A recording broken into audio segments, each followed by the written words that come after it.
Hey, hi everyone. So yesterday we discussed about what is array, why it is important, and today we are going to talk about array implementation into the Python. Okay, so there are basically three types. First of all, we will just go through how we can just initialize the array into the Python, and after that we will go through important methods. So into the whole this playlist, right, which will be covering the all the important lead code questions. We will just get through the methods which we will be going to use on the array. And third is what all the topics where we will be needing these basics. Okay, so that's all. First of all, so this is a Python file. I'm just marking it as first is like there are multiple ways to initialize array. So basically, as we discussed yesterday, array is like a collection of similar data elements which is stored into the continuous memory location. Okay, so this is a array one, or I am just naming it as A1. So this is a empty array.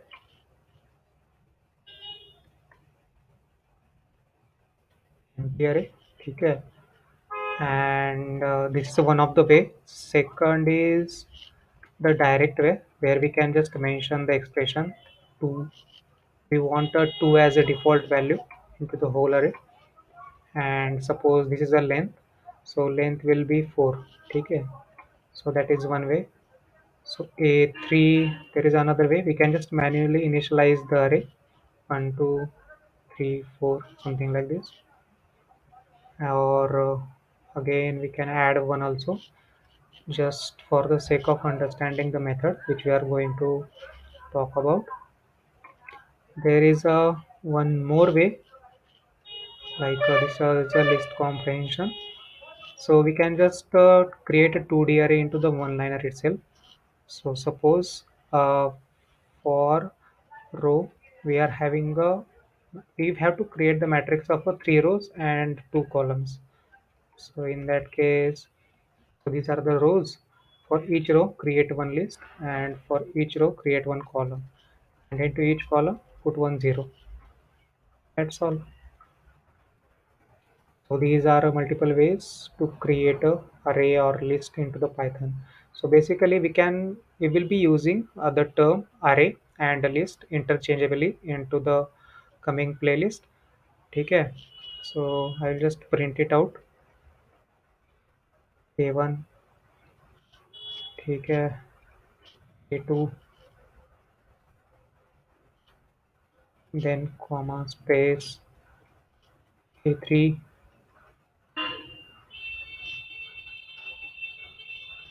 and A4. So these are a couple of ways to initialize the array. We are just running the Python file. So we can see this is a first array A1. Okay, so we have to save this file, clear this, and then again run. So this is a first array A1. Okay, that is empty space. Then this is a second array with a default value 2 and length is 4. Then this is a third array which we manually initialized, and this is a 2D array with the 3 rows, and each row is having column 2 columns. Okay, so that is a ways to initialize array. There are a couple of important methods also into the array which we are going to use a lot into the coding problems. So first is a append method to add element. Okay, so suppose this is a A1 and we are appending 2 and print A1. So we can see, so we have to save the file. We can see 2 is appended to the A1, which is the empty list earlier. So second important method is a sort method. We will sort the array in place. In place means it won't create a new object. It will use the same object and it will sort it a1 dot sort and print a1, or we can just use the a3 because we are having multiple elements into the a3. So save it. Let me clear this. Again run. So we can see array is sorted. And third important method which we are going to use lot of into the problems. So that is a reverse the array. Reverse the array. So suppose this is a method a3 dot reverse, and again print a3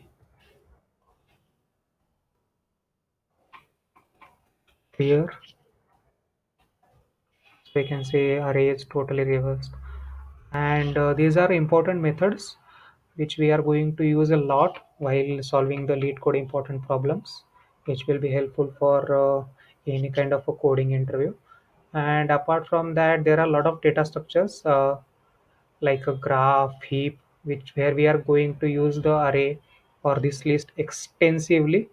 And apart from that, there are algorithms also like a sliding window or a binary search, and a lot of sorting algorithms. There also we are going to use a array a lot. So this video is all about implementation of array or into the Python, like how we are going to use it, how we are going to use the functions of it. So that's all about the array into this DSA beginner playlist. And once this is done, we will get ahead with a new DS or new algorithm. Chalo, bye.